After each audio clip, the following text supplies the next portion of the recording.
Working with autism.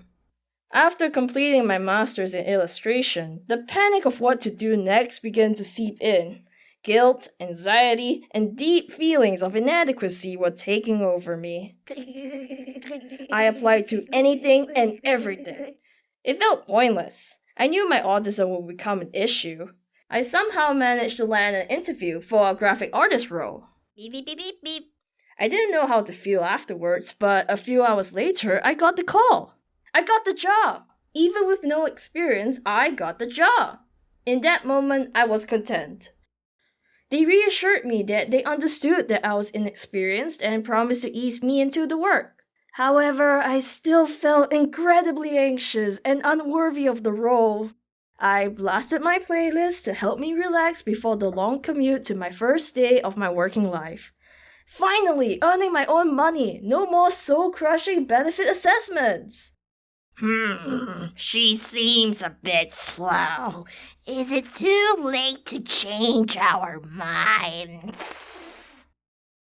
Despite my best efforts to contain my nerves, I think they showed. Every day I was faced with more and more microaggressions. And it only got worse when my manager was replaced.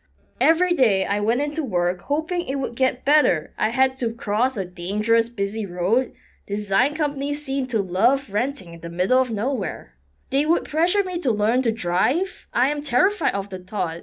I just think, what if my epilepsy came back or if I got one of my famous blinding migraines?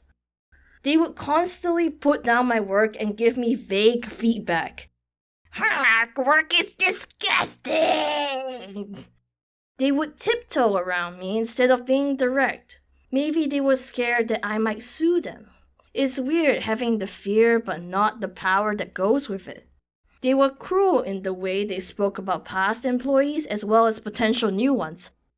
He seems qualified, but he also seems autistic, and we don't want any of that.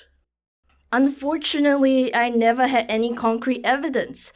I had many moments of doubt. Was I overreacting? Is this normal? Was it me? They would mock my ideas and would complain whenever I asked for help or advice. The only other woman there wouldn't even back me up. I knew it was a bad sign once they extended my 3-month probation, and I personally had to ask for a performance review. And when I got it, it was filled with impossible tasks, claims I lied about my experience. The pay wasn't worth this exhaustion, but like hell was I going to let them win. I completed all of the overly ambitious tasks they threw at me within 3 months. Again, I had to ask for my review. I knew they were going to let me go. They had a game of pool and purposely made me wait. I was given the spiel about how they always want to get the best of their artists, and basically I wasn't good enough. Before leaving, I made one little dig. Thank you for the opportunity. I hope you communicate better with future employees. Did she really just criticize our communication? I was angry, but deep down I was relieved. Even with my doubts, I knew I was better off without. After weeks of compiling a discrimination case against them, the result was for them to enforce the Employment Disability Act and for them to implement disability training within the company.